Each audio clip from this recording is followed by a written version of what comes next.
antes da gente de fato entrar na leitura do texto, eu quero orar com você nessa manhã, pedir ao Espírito Santo a condução dele, para que não seja somente mais uma leitura, mas para que seja um momento precioso na presença do Senhor, onde a palavra dele nos encontre aqui de maneira grandiosa e poderosa nessa manhã. Amém? Vamos orar?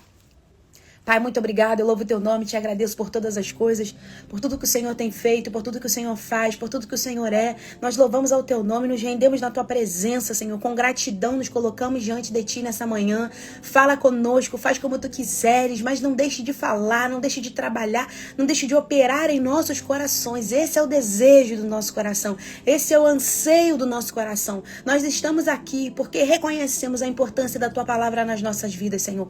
Fala conosco, ministra os nossos corações, nós queremos te conhecer ainda mais, nós queremos crescer no conhecimento de ti através da tua palavra. Por isso que o teu Espírito Santo nos conduz, abre o nosso coração, abre o nosso entendimento para aquilo que a tua palavra nos revela no dia de hoje. Em nome de Jesus, assim eu oro e declaro que o teu Espírito tenha liberdade no meio de nós para agir, para se mover, para operar, para trabalhar e para falar. Em o nome de Jesus, assim eu declaro, amém, no meio de nós. Amém significa assim seja.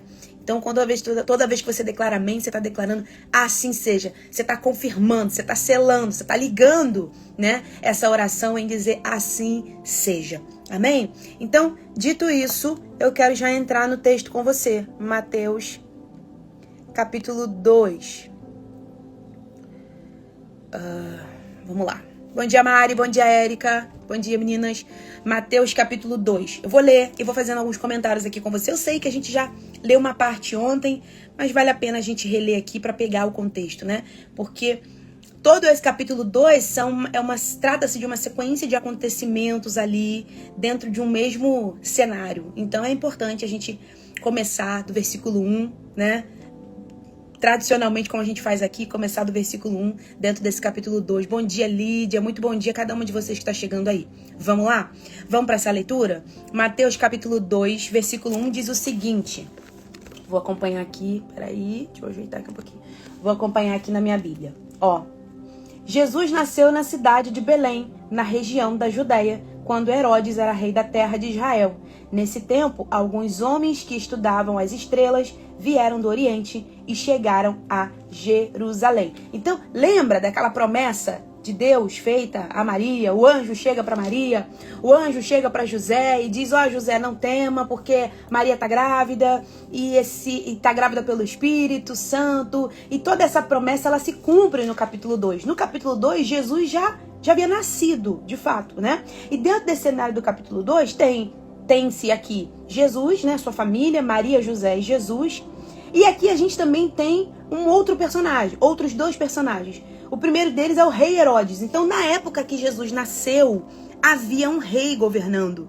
Na época que Jesus nasceu, havia um rei no trono, né? E esse rei não era uma pessoa que havia nascido no coração de Deus, mas era um rei muito pecaminoso, muito perverso, inclusive. Herodes era rei na época. E olha que interessante, Herodes fica sabendo do nascimento do Messias, do ungido do Senhor, daquele que seria rei de Israel. E Herodes, se considerando rei dos judeus, ele muito se incomoda, muito se preocupa. Por que não dizer que ele se desespera com a notícia de que, peraí, como assim nasceu um rei? Como assim nasceu o Messias?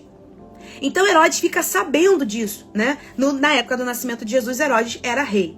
E o versículo 1 ainda diz pra gente, traz um outro personagem, né? Um grupo, né, de personagens aqui, que são alguns homens que estudavam as estrelas. Esses homens são como astrônomos, né? Pessoas que estudam, pesquisam, acompanham, né, as estrelas. E esses homens vieram do Oriente. Então esses homens vêm, o texto não diz, a palavra de Deus não diz quantos são os homens, né?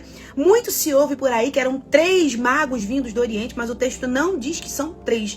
Diz que homens vindos do Oriente, homens estudiosos das estrelas vieram do Oriente e chegaram em Jerusalém. Quando eles chegam em Jerusalém, esses homens, esses estudiosos das estrelas, e é até interessante perceber o seguinte, de que maneira esses estudiosos das estrelas entram no cenário, né? Há uma palavra declarada lá em Números 24:17, vou até ler com você aqui, vou abrir na minha Bíblia rapidinho. Eu cheguei a ler ontem também, vou ler junto com você aqui. Números 24:17 diz o seguinte, olha. Olho para o futuro, isso é uma palavra profética que foi liberada. Olho para o futuro e vejo o povo de Israel. Um rei, como uma estrela brilhante, vai aparecer naquela nação. Ele derrotará os chefes dos moabitas e acabará com esse povo orgulhoso. Então, o que se acredita aqui? Que esses estudiosos das estrelas, esses astrônomos, eles não tinham só conhecimento da astronomia, mas eles também da astronomia, mas eles também tinham conhecimento das palavras proféticas declaradas no Antigo Testamento. Então, eles uniram uma coisa a outra, né? Eles compreenderam e eles entenderam e eles puderam discernir. Até aqui a gente vê a mão do Senhor também. Eles discerniram que aquela estrela que se diferenciava anunciava aquilo que foi declarado profeticamente no Antigo Testamento, de que, assim como uma estrela que brilha, nasceria aquele que seria rei de Israel, apontando para Jesus, certo? Então, quando esses estudiosos das estrelas chegam em Jerusalém, eles já chegam perguntando: onde está o menino que nasceu para ser o rei dos judeus? Percebam que eles não têm dúvida, né, de atribuir aquela estrela ao nascimento do Messias, ao nascimento de Jesus. Eles não estão perguntando se realmente nasceu o Messias, eles estão perguntando onde está o menino nascido, né? E aí eles afirmam isso: olha, nós vimos a estrela dele no Oriente e viemos adorá-lo, fazendo menção a esse texto que a gente leu em Números 24, 17. Então, olha que interessante, gente, esses magos do Oriente, esses estudiosos das estrelas que vieram do Oriente para Jerusalém, eles vêm no objetivo de adorar. E eu acho isso lindo, nós falamos inclusive sobre isso ontem. Eles vêm no objetivo de adorar a Jesus ainda pequeno. Nesse cenário, Jesus ainda não faz milagre, nesse cenário, Jesus ainda é uma criança ou um bebê. O texto não diz exatamente, né, em que idade, que faixa de etária Jesus estava, Jesus se encontrava, mas eles vêm para adorar. Então Jesus já é adorado desde muito pequeno, né? Jesus já é adorado desde o ventre, Jesus já é adorado, já recebe essa adoração. E no versículo 3 diz o seguinte: quando o rei Herodes soube desse movimento que está acontecendo, de adoração a Jesus, ele ficou muito preocupado, e todo o povo de Jerusalém também ficou. Então Herodes, versículo 4, reuniu os chefes dos sacerdotes e os mestres da lei e perguntou onde devia nascer o Messias. Ou seja, Herodes não era um homem que tinha, né, o costume de falar com Deus e de ouvir de Deus. Então, o que Herodes faz? Ele reúne os mestres da lei, ele reúne os sacerdotes, ele reúne aqueles ditos espirituais para entender da onde viria, da onde nasceria esse que deveria ser o Messias. E eles respondem a Herodes com base na palavra, olha, na cidade de Belém, versículo 5. Na região da Judéia, pois o profeta escreveu o seguinte. Aí ele vem citando o que foi dito lá em Malaquias e o que foi dito também em 2 Samuel. Diz o seguinte: você, Belém, versículo 6, você, Belém, da terra de Judá, de modo nenhum é a menor entre as principais cidades de Judá, pois de você, Judá, sairá o líder que guiará o povo de Israel. Então aqui está fazendo menção, mais uma vez, a mais uma profecia declarada a respeito desse momento na vida de Jesus, ainda no Antigo Testamento. Versículo 7 diz o seguinte: então Herodes chamou esses visitantes do Oriente para uma reunião secreta. Perceba que Herodes está fazendo tudo meio que escondido, tudo secretamente. Herodes não está anunciando que ele está a fim de encontrar esse que nasceu e que nasceu já com o desígnio de ser rei dos judeus. Não, ele está fazendo tudo na encolha. Ele está fazendo tudo escondendo as suas intenções das pessoas. Mas eu já quero te adiantar aqui no texto de que jamais Herodes e nem homem nenhum consegue esconder as suas intenções e as suas reais motivações do Deus Todo-Poderoso. Herodes está fazendo escondido, mas nada fica oculto aos olhos de Deus. Herodes está fazendo secretamente, mas nada pode ser oculto, se tornar oculto aos olhos do Senhor. Então no versículo 7, ele chama esses visitantes do Oriente que vêm adorar Jesus somente, que vêm adorar o Messias. Ele chama para uma reunião secreta e pergunta qual o tempo exato que a estrela havia aparecido. Então eles disseram exatamente qual o tempo, né? São estudiosos, são pesquisadores, então eles passaram todo o seu conhecimento de aproximadamente o tempo do nascimento de Jesus com o tempo onde a estrela apareceu. E no versículo 8 diz o seguinte: depois os mandou a Belém com a seguinte ordem. Herodes está mandando esses visitantes do Oriente irem a Belém com a seguinte ordem: vão e procurem informações bem certas sobre o menino. E quando o encontrarem, me avisem para eu ir adorá-lo. Aqui, Herodes está escondendo desses visitantes do Oriente que vieram adorar Jesus, ele está escondendo de novo a sua real intenção. Herodes está dizendo: encontrem o Messias, encontrem aquele que será o rei dos judeus, que nasceu, né? Encontrem ele porque eu também quero adorá-lo. Mas na verdade a gente sabe que Herodes quer justamente o contrário. Herodes quer tirar a ameaça ao seu reino. Herodes quer tirar a ameaça ao seu reinado, ao seu trono. Então ele não quer adorar ao Messias. Então ele não quer adorar a Jesus. Muito pelo contrário. Ele quer encontrar uma forma de aniquilar. Ele quer encontrar uma forma de acabar com Jesus, de matar Jesus. Então, no verso 9 diz que depois de receberem essa ordem de Herodes, os visitantes do Oriente foram, então, pelo caminho. E no caminho, eles viram mais uma vez a estrela, a mesma que tinham visto no Oriente. Ela foi adiante deles e parou acima do lugar onde o menino estava, onde Jesus estava com a sua família. Versículo 10. Quando viram a estrela, eles ficaram muito alegres e felizes. Entraram na casa e encontraram o menino com Maria, a sua mãe. Então, olha, se ajoelharam diante dele e o adoraram. Depois abriram seus cofres e lhes ofereceram presentes como ouro, incenso e mirra. Versículo 12 diz o seguinte: e num sonho, Deus os avisou de que não voltassem para falar com Herodes. Por isso, depois de adorarem, eles voltaram para sua terra por um outro caminho. Ontem nós falamos sobre isso aqui e eu quero ressaltar no dia de hoje. Esses visitantes do Oriente têm um único e simples objetivo de adorar a Jesus. E ao ir adorar a Jesus, eles não vão de mãos vazias. Eles vão dispostos a entregar coisas preciosas a Jesus. Os presentes que eles entregam, ouro, incenso e mirra, eram presentes caros. Eram presentes dados e atribuídos a reis, em adoração a reis, por exemplo. Então eles vão dispostos a entregar, e a entregar algo que custe, e a entregar algo realmente de valor. Então entenda que, eu quero ressaltar isso no dia de hoje, que a adoração, não existe adoração sem entrega. A adoração verdadeira, a adoração genuína, ela demanda entrega. Você entende? Eles não adoram só de lábios. Eles não declaram: quão lindo o seu nome é, quão maravilhoso és, quão exaltado és. Eles adoram, eles abrem a boca, eles adoram com expressões, mas eles também entregam. E que haja no nosso coração essa disposição de não só adorar, mas de uma adoração que é capaz de entregar e render tudo diante do Senhor. Certo? Então, até aqui nesse ponto, mais uma vez eu quero dizer para você, até aqui nesse ponto, Herodes está manipulando aqui os visitantes do Oriente para poder chegar até Jesus. Ele está escondendo a sua real intenção, ele quer matar Jesus, ele quer encontrar Jesus para matá-lo.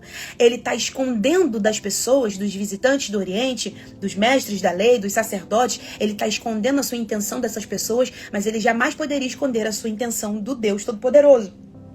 Lá no livro de 2 Samuel, o próprio Deus declara: eu sou Deus, de 1 Samuel, eu sou Deus que conheço o coração. Então, Deus, sabendo disso, intervém na história.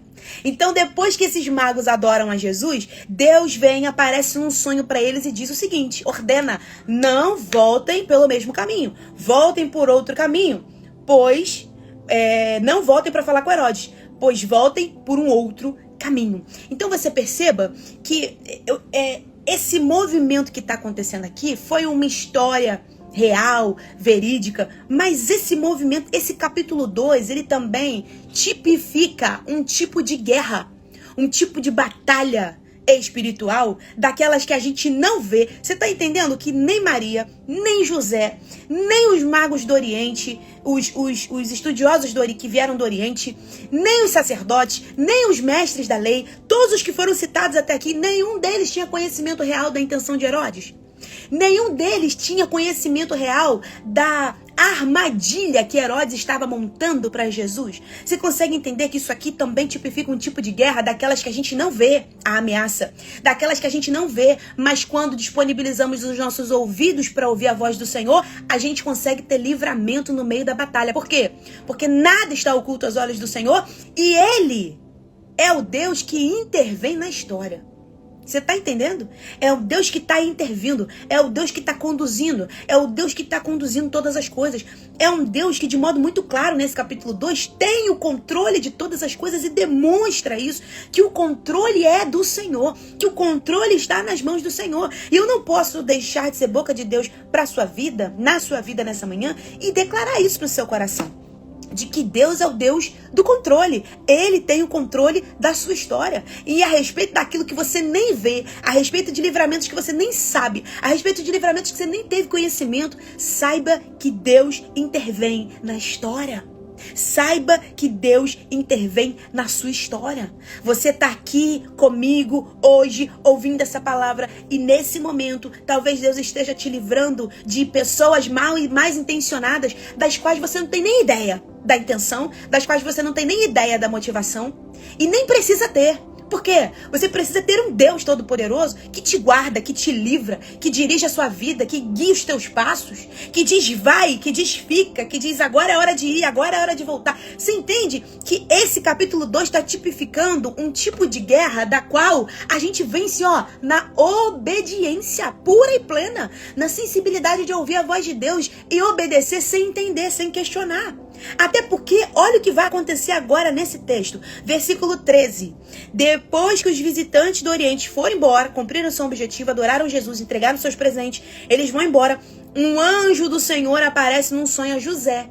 Olha isso. Aparece num sonho a José. É Deus de novo intervindo na história. E disse o seguinte: levante-se, pegue a criança, a sua mãe e fuja para o Egito. Fiquem lá até o avisar, pois Herodes está procurando a criança para matá-lo. Naquele momento, então, somente agora, o próprio Deus revela a José a intenção de Herodes.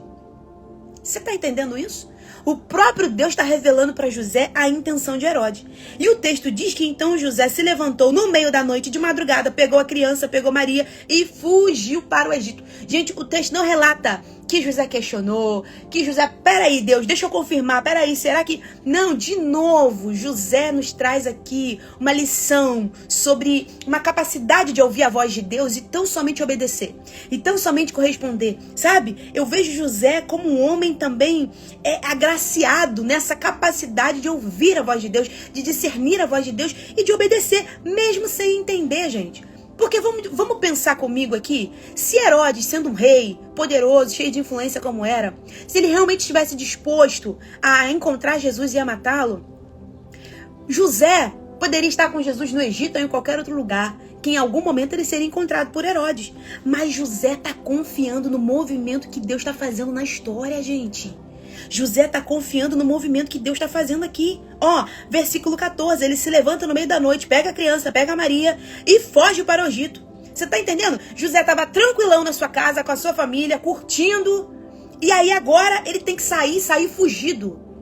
Isso parece um problema, isso parece uma afronta. Mas na verdade é livramento de Deus. Quantas vezes a gente não questiona: ai Senhor, estava tudo muito bem, até que aconteceu isso. Estava tudo muito bem, até que chegou-se uma notícia. E a gente reclama, e a gente murmura, enquanto na verdade é Deus livrando. É Deus livrando. José e sua família estavam mais guardados no Egito, vivendo como fugitivos, do que nesse lugar, do que na região da Judéia. Você está entendendo isso? Verso 15. Eles ficaram lá no Egito até a morte de Herodes. Gente, isso aqui é outra coisa que eu acho linda também. Eles ficaram lá. O texto não diz que nesse processo até a morte de Herodes, que Deus ficou toda semana atualizando. Filho, espera mais um pouquinho. Não, olha a disposição de José em obedecer. E outra coisa, nesse instante, Deus não está falando com Maria, Ele está falando com José. Ele está falando sobre aquele que tem autoridade sobre a família, sobre a casa. Olha que coisa tremenda, olha que coisa linda. Deus está instruindo ele. E eles ficam lá até a morte de Herodes. É um tempo, é um processo. Sabe, quando o texto diz que eles ficaram até a morte de Herodes, isso aqui está representando um processo. Um processo onde era necessário o Egito. E aí a gente fica, ai Deus, mas esse Egito nunca acaba, esse Egito... Mas entenda, à luz dessa palavra, eles estavam mais seguros no Egito do que na Judéia, do que no lugar de origem. Você tá entendendo isso? E na verdade, gente, não é nem sobre estar seguro no Egito ou não. É estar seguro debaixo da obediência ao Senhor. O melhor lugar para se estar é no centro da vontade de Deus. Se você tá vivendo, você tá no Egito, mas você tá no centro da vontade de Deus, saiba que você está no melhor lugar que você poderia estar. Agora, se você tá na Judéia, se você tá no seu lugar de origem, se você tá no seu lugar de zona de conforto, sem ser o centro da vontade do Senhor, sem que esse lugar seja o centro da vontade do Senhor para você, então você tá correndo risco. Você tá entendendo isso? O melhor lugar para se estar é no centro da vontade de Deus. A Mari compartilhou com a gente aqui. José tem um papel fundamental na vida de Jesus. Um homem que tinha intimidade com Deus. Mari, você tocou num ponto maravilhoso. O que José tá conduzindo? José está simplesmente conduzindo e protegendo o plano de Deus, o projeto de Deus, o plano perfeito do Senhor. Ah, gente, você está entendendo isso? Olha isso. Ele está conduzindo o plano de Deus. E é por isso que, como a Mari muito bem falou aqui, ele tem um papel fundamental na vida de Jesus. E não só na vida de Jesus, na história. Na história. Pensa comigo. Se José, responsável, autoridade ali sobre a vida de Jesus, não se coloca em obedecer a voz de Deus, ele poderia interferir no plano do Senhor. E interferir no plano do Senhor significa interferir até mesmo na nossa vida. Você entende isso?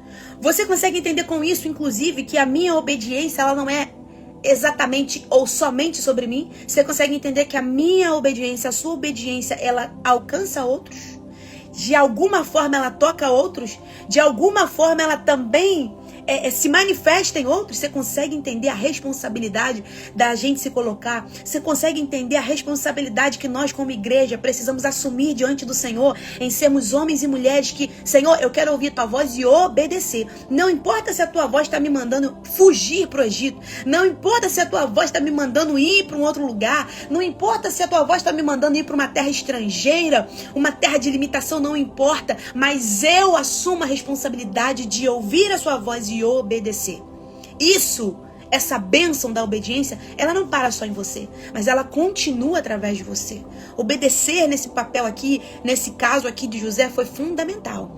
José obedeceu e Maria em conjunto, que Maria também podia ter entrado em conflito com ele ali. Em nenhum momento você percebe que o anjo está falando com Maria aqui, o anjo está falando com José, e Maria está fechada com ele. Maria está fechada com ele. Maria está fechada com ele. E eu quero declarar isso sobre a sua vida, sobre a sua casa, sobre a minha casa também nessa manhã.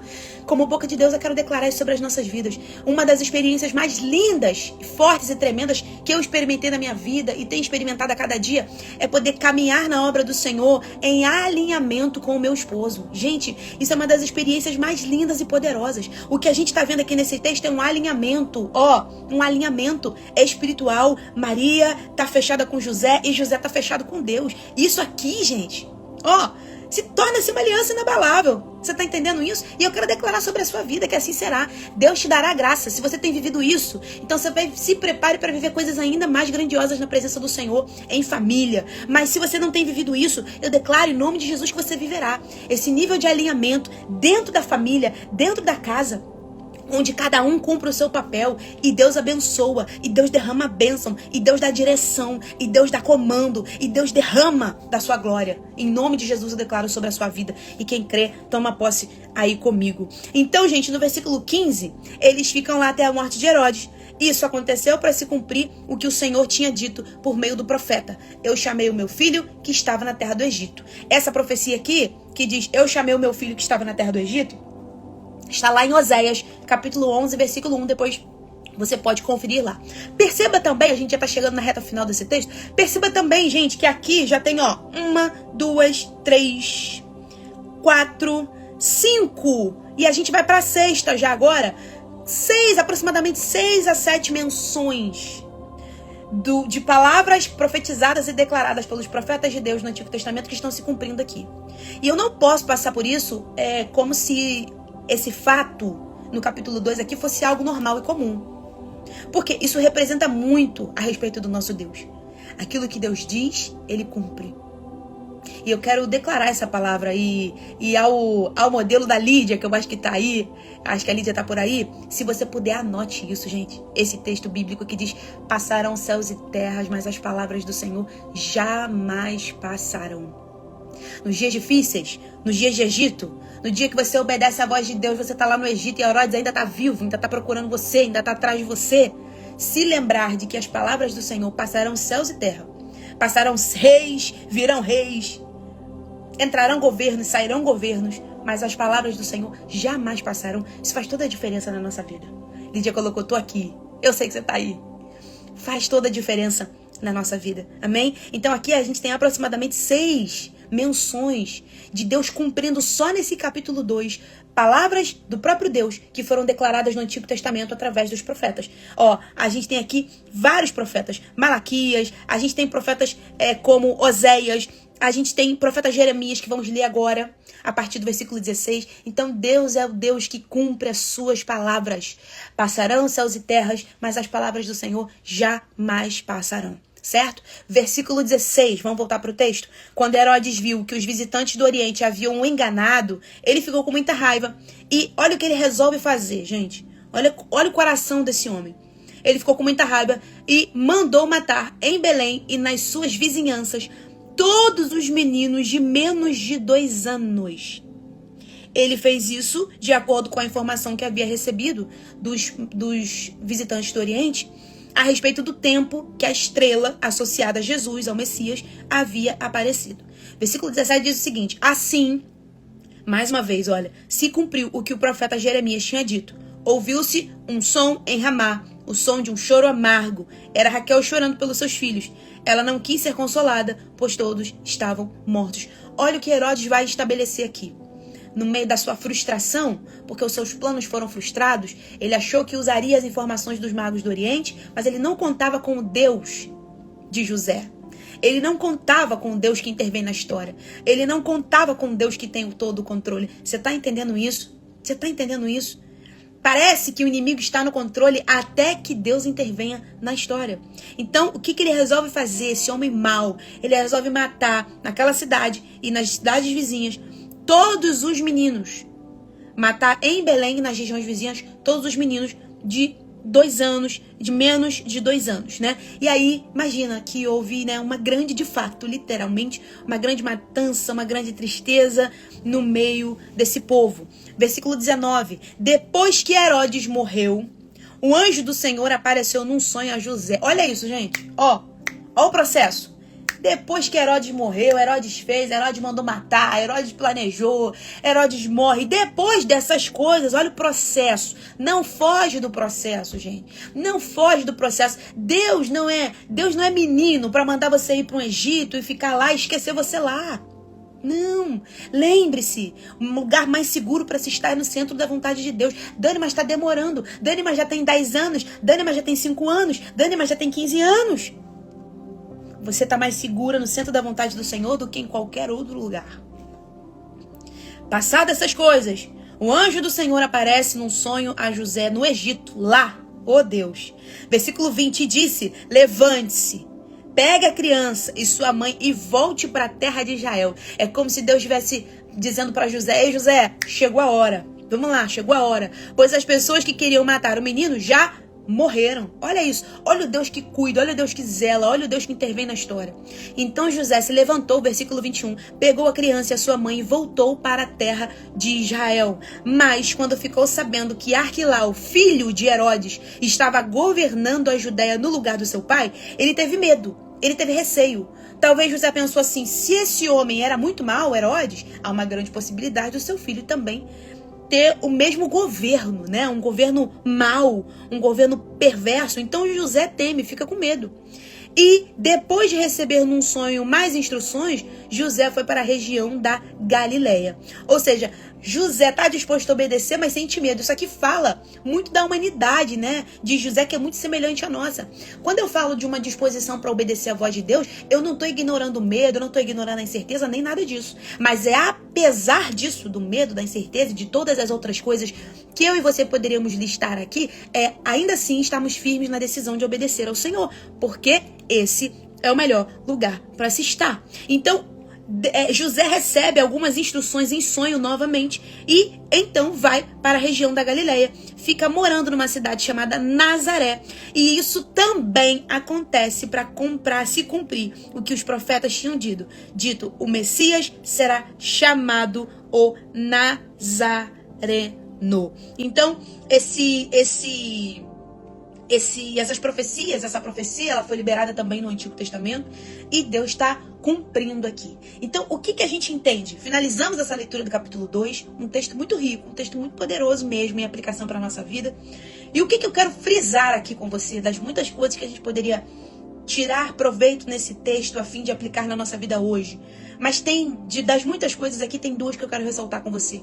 Primeiro, em todo momento desse capítulo 2, Deus está conduzindo a história de maneira que a sua palavra se cumpra. Aquilo que Deus disse, Ele cumpre. Aquilo que Deus diz, Ele cumpre. E o que eu quero dizer com isso? Permaneça firme nas promessas do Senhor. Permaneça firme nas promessas do Senhor. Eu não estou falando só de profecia, não, de profetada, não. A respeito de promessa que você recebeu com profecia, tome muito cuidado com isso. Eu estou dizendo, em primeiro lugar, nas promessas ricas e vivas que tem para você disponíveis na palavra do Senhor. Permaneça firme nas promessas do Senhor. E segundo, esteja atenta no dia de hoje a respeito do que esse capítulo 2 representa. Como eu disse no início da live, esse capítulo 2 também representa um tipo de guerra da qual você vê que quem estava sob ameaça era Jesus e sua família, né? Que tinha o objetivo de proteger Jesus ali. É um tipo de guerra onde você vence somente ouvindo, obedecendo, se calando. É o tipo de guerra que você vence quando Deus te esconde, quando Deus te separa, quando Deus tira você de cena. E a gente tende a interpretar isso como Deus se esqueceu, como Deus me abandonou, como Deus não investe mais em mim. Os planos do Senhor para mim as promessas do Senhor já passaram. Deus não se lembra mais, não acontecerá mais. E tudo isso está preparando você para um novo tempo. Tudo isso está preparando você para uma nova estação. A partir de amanhã, na leitura do capítulo 3, a gente vai ver que a história a história transiciona. E tudo isso foi necessário. Foram necessários anos no Egito, vivendo como um fugitivo, vivendo ainda de alguma maneira sob ameaça, mas completamente protegidos pelo Deus que é o dono da história. E se você crê nesse Deus que é o dono da história, eu quero declarar isso sobre a sua vida. Agradeça ao Senhor hoje por vitórias, por bênçãos, por livramentos, por direções pelas quais você não tinha nem noção do perigo. Você não tinha nem ideia da intenção do inimigo contra a sua vida. Mas porque você tem um Deus que é grande, que é soberano, que é conhecedor de toda a intenção e de toda a motivação, seja ela boa ou ruim, você está aqui, você está de pé. Por quê? Porque até aqui a boa mão do Senhor sustentou você. E se até aqui a boa mão do Senhor sustentou você, isso é mais que confirmação. Isso é confirmação suficiente para que você creia de que para onde Deus vai te conduzir, a mão do Senhor também será com você. A mão do Senhor também estará com você. Amém? E eu quero orar a respeito disso. Quero declarar essa palavra. E é muito uma oração de gratidão também ao Senhor. É claro que eu quero pedir ao Senhor essa disposição para as nossas vidas, né? De José, de ouvir, de obedecer, de compreender, de discernir, sabe? E entender, e obedecer, e se calar, e deixar Deus fazer. Não se precipitar. Em nenhum momento do texto José tentou se precipitar, José tentou dar um jeito, José tentou melhorar. Não. José tão somente deixou Deus fazer. Né? Deixou Deus fazer. E que a gente possa viver também esse tipo de experiência. Muitas vezes Deus nos chama assim como Ele chama Josué. Ei, Josué, seja forte e corajoso. Vamos lá, vamos pra batalha, vamos pra guerra. Mas às vezes Deus nos chama para ser como José, que tão somente obedece, sai de cena, se cala e deixa Deus fazer todo o resto. E deixa Deus conduzir todo o resto. E deixa Deus trabalhar em todo o resto. E deixa Deus operar em todo o resto. Amém? Que a gente possa discernir, os tipos de batalha. Que a gente possa discernir o movimento que Deus está nos conduzindo nesse tempo das nossas vidas. Amém? Então eu quero orar com você nessa hora por discernimento, por obediência e também agradecer ao Senhor. Porque assim como Ele conduziu com sua forte mão, né? O seu plano perfeito. Eu creio que nenhum dos planos que o Senhor tem para minha vida, para minha casa, para minha família, e o mesmo eu digo a seu respeito, para sua vida, para sua casa, para sua família, nenhum dos planos do Senhor se frustrarão. Ele está conduzindo, Ele está zelando, Ele está conduzindo todas as coisas ao seu querer e à sua vontade. Amém? Vamos orar nessa hora. Pai, muito obrigada. Eu louvo ao teu nome, como foi dito aqui, Senhor, da mesma forma que o Senhor fez nesse capítulo 2, da mesma forma que o Senhor conduziu, da mesma forma que o Senhor guerreou, oh, aleluia, da mesma forma que o Senhor fez, manifestou, Senhor, é da mesma forma que o Senhor faz na nossa vida. Quantas vezes a gente acha que está vivendo um marasmo, que nada está acontecendo, e a gente não tem ideia de tantos livramentos, de tantos laços cortados. Oh, Jesus, a gente não tem noção. Nos perdoa. Nos perdoa pela nossa falta de sabedoria, de compreensão, de discernimento. Nos perdoa. Nos perdoa porque às vezes a gente acha que só está acontecendo com o outro, na vida do outro, na família do outro, e acha que a nossa vida tá nossa vida espiritual tá um verdadeiro marasmo, enquanto o Senhor tem feito tantas coisas das quais a gente nem teve conhecimento, coisas das quais a gente nem viu, coisas das quais passaram tão perto de nós, dardos lançados do inferno, dardos inflamados do inferno, que passaram tão perto, tão próximo, mas ainda assim a boa mão do Senhor livrou, conduziu, gerou um movimento que gerou livramento, que gerou mudança de rota, sim, mas que protegeu o teu plano nas nossas vidas. Muito obrigado por essa graça de sermos um povo cuidado por um Deus que é vivo, por um Deus que é poderoso, por um Deus que é soberano. Nós te agradecemos. Mas também, Pai, à luz dessa palavra, desse capítulo 2, eu quero orar nessa hora, te pedindo, Senhor, a respeito de nós, o teu povo, a tua igreja. Senhor, nos levanta nesse tempo com um discernimento novo,